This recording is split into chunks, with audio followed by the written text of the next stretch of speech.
ٹنڈو آدم شہر کی مصروف شاہراہوں اور سبزی مارکیٹوں پر دکانداروں اور ریڑھی والوں کے خلاف چیک اینڈ ریڈ لسٹ نہ لگانے پر کارروائی کی۔ اس موقع پر اسسٹنٹ کمشنر ٹنڈو آدم اعجاز احمد جتوئی نے اپنی ٹیم کے ہمراہ ایم اے جناح روڈ، بلدیہ چوک، سبزی مارکیٹ، جامع مسجد چوک اور کالی روڈ پر واقع درجنوں مختلف دکانوں پر فروٹ، سبزی، گوشت اور کریانہ اسٹور پر چھاپے مارے گئے، جہاں اکثر دکانوں پر سامان فروخت کرنے کی لسٹ آویزہ نہ ہونے پر ریڑھی والوں سے 500 روپے اور دکانداروں پر 1000 روپے کا جرمانہ عائد کیا گیا۔ اس موقع پر ٹنڈو آدم اسسٹنٹ کمشنر اعجاز جتوئی نے وطن نیوز سے گفتگو کرتے ہوئے کہا، ڈپٹی کمشنر سانگڑ کی ہدایت پر ہر ماہ ٹنڈو آدم کے دکانوں اور ریڑھی پر چیک اینڈ بیلنس کی شیٹ نہ ہونے پر ریٹ سے زیادہ کھانے پینے کی اشیاء پر زائد قیمتیں وصول کرنے والوں کے خلاف سخت کارروائی کی جائے گی۔ آج ہم نے مختلف دکانوں پر چیک اینڈ بیلنس کی شیٹ آویزہ نہ ہونے پر ریڑھی والوں کو 500 روپے اور دکانداروں پر 1000 روپے جرمانہ لگایا ہے۔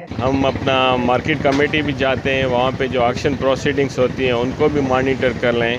اس میں تھوڑا امبیلنس ہو گئی تھی چیزیں، ان کو ہم نے سیٹ کر لیا ہے۔ ہمارے ڈپٹی کمشنر صاحب نئے آئے، انہوں نے بھی ٹیک اوور کیا ہے کل، انہوں نے بھی اسٹرکٹلی سب کو ہدایتیں جاری کر دی ہیں کہ مارکیٹس کو روٹین میں اور ریگولرلی چیک کیا جائے۔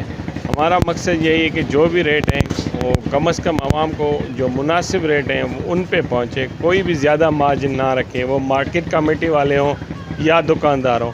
ہر دکاندار از ریکوائرڈ کہ ایٹ لیسٹ وہ ڈسپلے کرے ریڈ لسٹ۔ اور آئندہ کے لیے تنبیہ کیا ہے کہ ریڈ لسٹ آویزہ نہ ہوئی تو اس سے زیادہ جرمانہ وصول کیا جائے گا۔ کیمرہ ٹیم کے ساتھ اشفاق غوری، وطن نیوز، ٹنڈو آدم۔